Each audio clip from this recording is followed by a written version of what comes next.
Bonjour chers élèves, bienvenue dans cette nouvelle séance, cette fois qui sera dédiée aux exercices.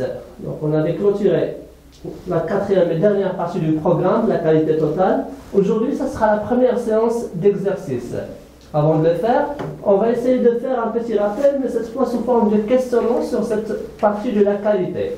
D'abord, quelles sont les notions principales qu'on a vues dans ce cours? La première notion, c'était celle de la qualité, qui veut dire donc la capacité d'un produit à satisfaire les besoins des utilisateurs. Les besoins bien sûr en termes de performance, en termes de délai, etc. Deuxièmement, la notion de qualité totale. Celle-ci désigne l'ensemble des actions qui sont menées, qui sont adoptées par l'entreprise pour améliorer la qualité. La première donc dépend directement du produit. La deuxième, c'est l'ensemble des actions qui entourent cette satisfaction des clients. Qu'est-ce qu'on doit faire pour améliorer cette qualité? Deuxième question, c'est pourquoi. Pourquoi on va essayer d'améliorer cette qualité? D'abord, pour trois raisons. La première, ce sont les raisons économiques. Toute entreprise va rechercher automatiquement à augmenter, à maximiser ses bénéfices. Pour le faire, il va donc augmenter le nombre de clients. Mais le nombre de clients, bien sûr, dépend de la satisfaction de ces derniers. Est-ce qu'ils sont satisfaits du bien ou du service apporté par l'entreprise? Deuxièmement, pour des raisons commerciales. Donc, chaque entreprise, bien sûr, elle se soucie, en plus de la maximisation des bénéfices, de son image vis-à-vis de l'extérieur. Et cette image est de plus en plus améliorée par cette recherche de la qualité. Et troisièmement, pour des raisons sociales qui concernent les personnes qui travaillent au sein de l'entreprise. En recherchant la qualité, en recherchant l'amélioration continue de la qualité, l'entreprise améliore le cadre dans lequel travaillent ses employés. Ils sont donc impliqués et motivés. Ensuite, la question c'est qui est intéressé par cette notion de qualité? Pour répondre à cette question, on va revenir au même schéma. D'abord, les raisons économiques intéressent l'entreprise elle-même. Donc la première à être intéressée par cette notion de qualité, c'est l'entreprise, puisqu'il recherche l'augmentation des bénéfices, l'augmentation de la rentabilité. Le deuxième, ce sont les clients.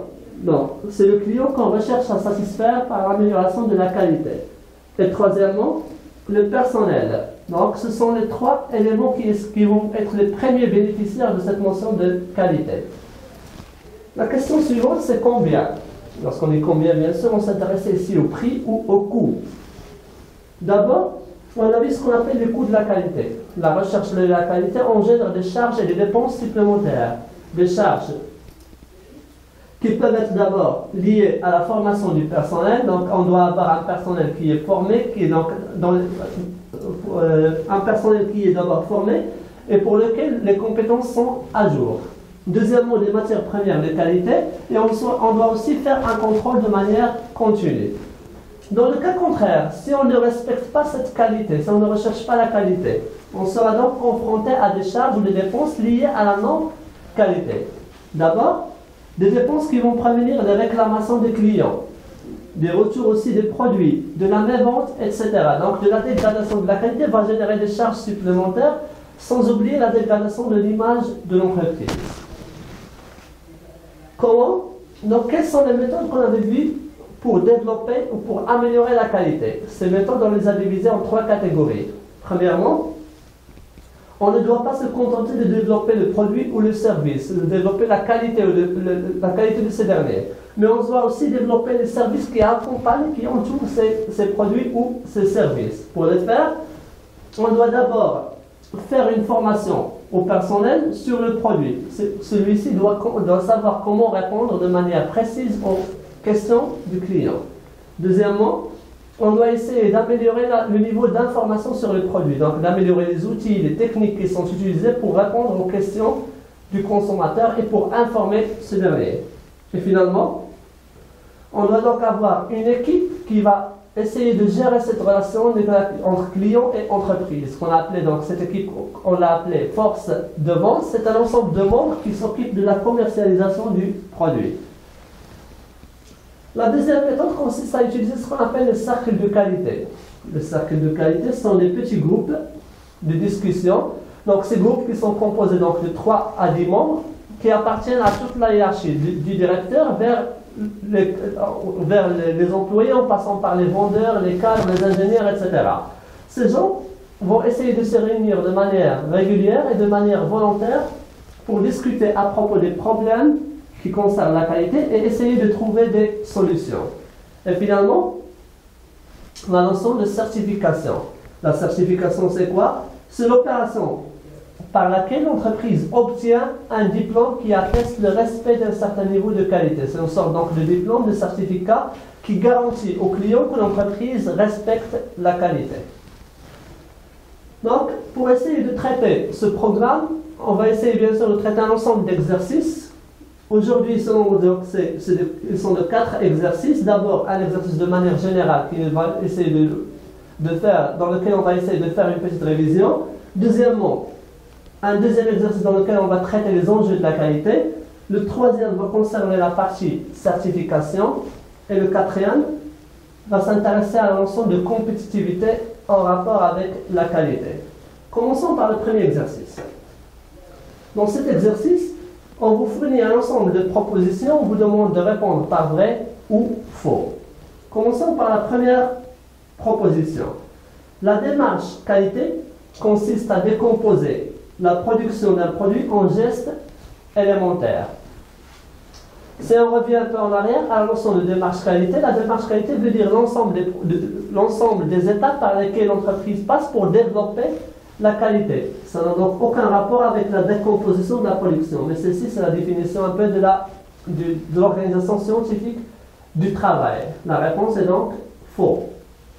Pour la deuxième proposition, la démarche qualité consiste à étudier le marché, à analyser les besoins des clients, puis à produire. Donc, pour avoir une démarche qualité, on doit d'abord passer par le client.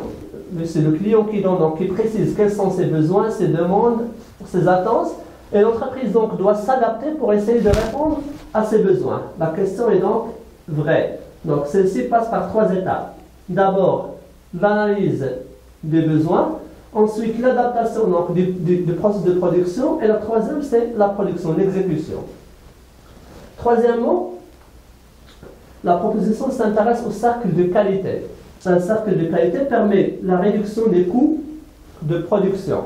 Donc on avait dit que parmi les objectifs du cercle de qualité, c'est de résoudre les problèmes liés à la qualité. Ces problèmes peuvent être liés à différents éléments. À la motivation du personnel d'abord, à la question du coût, à la question bien sûr du climat de travail, etc. Donc tout ce qui concerne la qualité. Les coûts, ce sont des éléments qui intéressent la qualité. Parmi les objectifs de la recherche de la qualité, c'est la diminution des coûts. Donc la question est donc vraie. La qualité totale consiste à proposer un bien ou un service correspondant parfaitement aux besoins des clients. Lorsqu'on parle de la qualité totale, ça ne veut pas dire que la qualité totale, c'est la satisfaction totale du client. Mais c'est tout simplement une idée selon laquelle l'entreprise doit intégrer la qualité dans tout le processus de production. Il doit travailler, il doit produire de manière à penser à la qualité depuis le début jusqu'à la fin du processus. La question est donc fausse. Finalement, l'augmentation des dépenses relatives aux réclamations des clients fait partie du coût de la non-qualité. Donc ici, le fait bien sûr d'augmenter les dépenses, je reprends la phrase, donc l'augmentation des dépenses relatives aux réclamations des clients fait partie des coûts de la non-qualité. Donc lorsqu'on parle de réclamation des clients, ça veut dire que les clients donc, sont mécontents, ils ne sont pas satisfaits par le produit. Ceci veut dire que le produit n'est pas de bonne qualité. La réponse est donc fausse. Dernière proposition, l'augmentation des dépenses relatives aux réclamations des clients fait partie des coûts de la non-qualité. Dans cette partie, on avait comparé entre les coûts de la qualité et ceux de la non-qualité. Donc, l'augmentation des dépenses qui est relative aux réclamations des clients, donc cela veut dire que les clients n'est pas satisfaits par les produits de l'entreprise, ce qui signifie que ça concerne les coûts de la non-qualité. C'est donc vrai. Deuxième exercice maintenant. Dans ce deuxième exercice, on vous donne une liste de slogans, une liste de messages qui sont diffusés par plusieurs entreprises pour sensibiliser le personnel, en rapport bien sûr avec la qualité. Et on vous demande donc premièrement de classer les messages qui sont bien sûr dans ces phrases selon trois catégories, selon donc les raisons économiques, les raisons commerciales et les raisons sociales. Donc avant de commencer bien sûr l'exercice, je vais revenir à la partie du rappel. La partie qui nous intéresse, c'est donc la partie pourquoi. Donc il existe trois raisons pour lesquelles l'entreprise doit développer la qualité. D'abord, des raisons économiques qui concernent l'entreprise elle-même et qui concernent généralement les résultats, les bénéfices, le chiffre d'affaires de l'entreprise. Des raisons commerciales qui s'intéressent aux clients et à l'image de l'entreprise qui est diffusée envers les clients. Donc ça concerne, comme je viens de dire, donc les clients d'abord. Est-ce qu'on augmente? Est-ce qu'on attire plus de clients? Est-ce qu'on a plus de parts de marché, etc. Et finalement, les raisons sociales qui intéressent surtout le personnel de l'entreprise, le personnel qui travaille au sein de l'entreprise. Je reviens maintenant à l'exercice. Donc on va essayer d'étudier raison par raison pour voir est-ce que ce sont des raisons bien sûr économiques, des raisons commerciales, des raisons sociales. La première raison, pour vivre et pour survivre, notre entreprise doit avoir des clients, doit conserver ceux qui se fournissent chez nous et en trouver de nouveaux. Donc, pour vivre, notre entreprise doit avoir des clients, donc doit conserver ceux qui se fournissent chez nous. Ça veut dire que l'entreprise doit conserver ses propres clients. Et aussi doit rechercher de nouveaux clients. Donc, la notion principale ici, c'est la notion de clients. Donc, on s'intéresse ici au nombre de clients qui achètent nos produits. On s'intéresse au nombre de clients qu'on peut attirer. C'est donc une raison commerciale. Deuxièmement, la deuxième concerne donc le chiffre d'affaires. Donc 10% de notre chiffre d'affaires peut être perdu en non-qualité. Lorsqu'on s'intéresse au chiffre d'affaires ou aux résultats ou aux bénéfices de l'entreprise, ce sont des raisons qui sont purement économiques, qui concernent l'entreprise elle-même. Troisièmement, un client satisfait entraîne 5 nouveaux clients potentiels. Un client mécontent entraîne 20 nouveaux non-clients. Ça veut dire que chaque client qu'on attire, on va attirer donc avec lui 5 autres clients. Et chaque client qu'on perd, on va perdre avec lui donc 20 clients. On s'intéresse donc toujours à cette notion de client, à cette notion de part de marché. Il s'agit donc d'une raison commerciale. D. Chaque erreur dégrade l'image de marque de notre entreprise. Là, on s'intéresse donc à l'image qui est communiquée à l'extérieur. C'est donc toujours une raison commerciale. Améliorer la qualité, le meilleur moyen de lutter contre la concurrence et d'agrandir notre marché. Donc là, on parle donc de marché. Par marché, on veut dire donc la part des clients de l'entreprise, et aussi pour lutter contre la concurrence. Ça veut dire qu'on s'intéresse toujours à l'image ou aux performances de l'entreprise vis-à-vis de l'extérieur. C'est toujours donc une raison commerciale. F, donc la qualité dans notre entreprise, c'est aussi l'épanouissement de la responsabilité de chacun pour le bien et l'avenir de l'entreprise. Donc là, on s'intéresse à l'entreprise elle-même, mais on s'intéresse à qui exactement?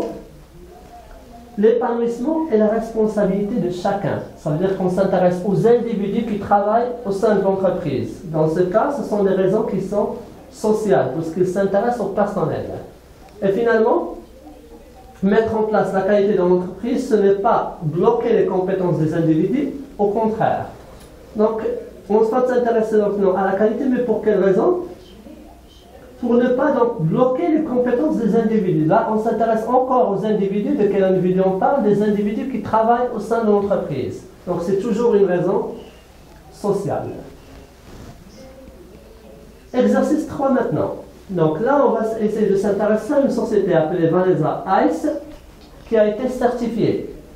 Donc on vous demande premièrement d'identifier l'organisme certificateur, ça veut dire l'organisme qui a donné ce certificat à l'entreprise, et deuxièmement d'évaluer l'impact de la certification sur Vanessa Ice. Pour le faire, je vais revenir au schéma qu'on avait traité à propos de l'accréditation, à propos de la certification. On avait dit que cette certification, c'est le fait d'obtenir un certificat, un diplôme de qualité. Ce diplôme passe par 2 étapes. D'abord, il y a des organismes d'accréditation qui fixent les règles, les règles et les conditions, bien sûr, à respecter, qui sont appelées des normes. Et deuxièmement, l'organisme de certification qui essaie de voir est-ce que l'entreprise applique ces normes ou non. S'il les applique, il va donc obtenir ce qu'on appelle un certificat. S'il ne les applique pas, donc il est hors de, donc il est hors de question de lui donner ce certificat. Donc la certification, c'est l'opération par laquelle l'entreprise obtient ce diplôme. Revenons maintenant à l'exercice. Donc on vous demande premièrement d'identifier l'organisme qui a donné cette certification. Donc si on lit de manière précise le document, on va savoir à partir de la première phrase que l'entreprise a obtenu 2 certificats. D'abord, le certificat ISO 22000 qui est relatif bien sûr au respect de la qualité des matières alimentaires qu'il utilise. Et deuxièmement, l'ISO 9001 qui est relatif à la démarche qualité, au management de la qualité. Donc, si on continue la lecture, on va trouver bien sûr une phrase qui signifie que il a été donné, bien sûr, ces certificats ont été donnés par l'organisation AFAC-AFNOR. Et ensuite, c'est l'un des plus importants organismes de certification internationale. Donc, l'organisme de certification, dans ce cas, c'est AFAC-AFNOR. Deuxièmement, on vous demande de relever ou d'évaluer l'impact de cette certification sur l'entreprise. La certification ne peut qu'avoir des avantages, des effets positifs sur l'entreprise. Et ces effets, on va commencer à les détecter à partir de la deuxième partie du texte. Par là, donc on dit que ce certificat donne à Vanessa AS un avantage concurrentiel face à la compétition du marché dans lequel elle s'est engagée. Ça veut dire que l'obtention de ce certificat va lui donner une sorte d'avantage, une sorte d'un outil qui lui permet de faire face à ses concurrents, qui lui permet aussi de dépasser ses concurrents. C'est ce qu'on appelle un avantage concurrentiel. Donc voilà la première idée. Et deuxièmement, donc cette entreprise s'est engagée pour crédibiliser son action vis-à-vis de ses interlocuteurs. Ça veut dire quoi, crédibiliser son action? Ça veut dire donner plus de confiance à ses actions. Elle va essayer de garantir à ses clients l'obtention d'un certificat de qualité, l'amélioration de la qualité. Donc les 2 raisons qu'on a sont premièrement le fait d'avoir un avantage concurrentiel et deuxièmement le fait de crédibiliser, de donner plus de confiance à son action vis-à-vis de ses interlocuteurs. Quatrième et dernier exercice.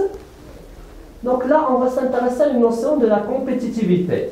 Donc la compétitivité est définie par le document comme étant la capacité d'une entreprise ou d'une économie à maintenir ou à accroître ses parts de marché.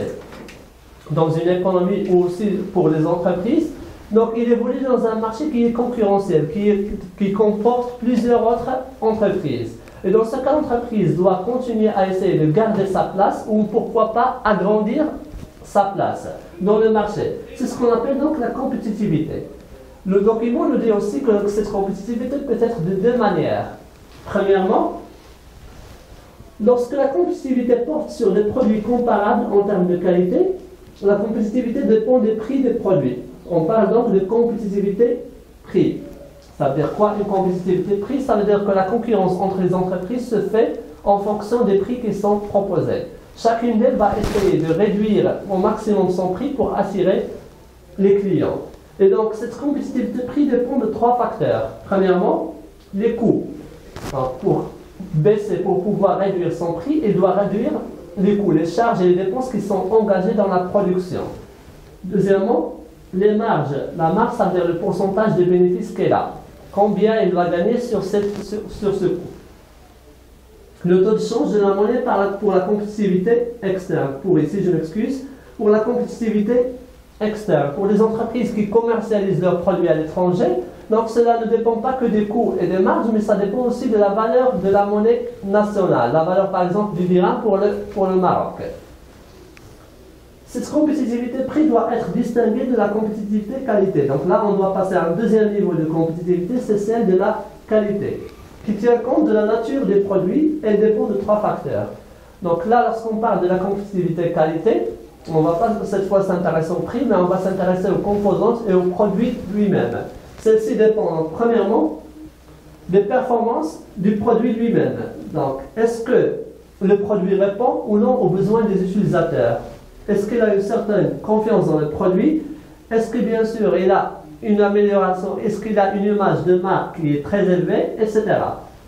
Deuxièmement, l'innovation et le progrès technique. Par innovation, on va dire est-ce que le produit apporte quelque chose de nouveau au consommateur ou non. Et finalement, l'organisation du travail et de la production et la formation aussi du personnel. Donc la compétitivité qualité se joue aussi sur l'organisation du travail et le personnel de l'entreprise. Une entreprise qui sait comment organiser son travail, comment former son personnel, peut donc avoir un avantage par rapport aux autres. Dans le travail à faire, on vous demande premièrement de préciser quelles sont les dimensions de la compétitivité qualité. Donc, cette compétitivité qualité, bien sûr, concerne la deuxième partie du document, donc c'est à partir de là. Donc, par dimension, on veut dire quels sont les éléments qui nous permettent d'améliorer la compétitivité par la qualité. Donc, ce sont les trois éléments qu'on a là. D'abord, la performance des produits. Deuxièmement, l'innovation et le progrès technique. Et troisièmement, l'organisation du travail. La réponse est donc ces trois éléments. Dans la deuxième question, on vous demande donc, est-ce qu'on peut accéder à une compétitivité qualité sans être compétitif sur le prix? Donc, quand est-ce qu'on recourt déjà à une compétitivité qualité? Lorsqu'on ne peut pas faire une compétitivité prix. On a dit que la compétitivité prix dépend des coûts, des marges et du taux de change. Supposons que l'entreprise ne peut pas agir sur ces trois éléments. Il ne peut pas réduire les coûts, il ne peut pas aussi réduire ses marges pour ne pas, bien sûr, réduire ses résultats. Et troisièmement, il ne peut pas, bien sûr, agir sur le taux de change, parce que c'est une question, bien sûr, économique relative à l'État. Donc là, ces trois éléments, si on ne peut pas les modifier, on peut donc aller jusqu'à la compétitivité qualité. Donc on peut améliorer la qualité des produits à travers ces trois éléments. La question est maintenant qu'on doit justifier au consommateur ce prix. Si le prix est élevé, le consommateur doit savoir que c'est relié à la qualité. C'est la qualité qui est élevée et ce qui a fait augmenter donc le prix. La réponse est donc oui, on peut accéder à une compétitivité qualité sans être compétitif sur le prix, mais en justifiant au client cette différence de prix. Donc, si on ne peut pas agir sur le prix, le consommateur il va essayer de trouver des différences entre les entreprises. Une entreprise qui augmente le prix par rapport aux autres, mais on doit lui justifier qu'on a augmenté le prix pour des raisons de qualité. Pour d'abord les matières premières qui sont utilisées. Deuxièmement, la compétence bien sûr du personnel qui a produit quelque chose. Et troisièmement, les services qui accompagnent ce produit. Donc avant de vous dire au revoir, la prochaine séance sera consacrée à la deuxième partie des exercices. Donc on va essayer de faire des exercices toujours dans cette partie de la qualité. Merci pour votre attention.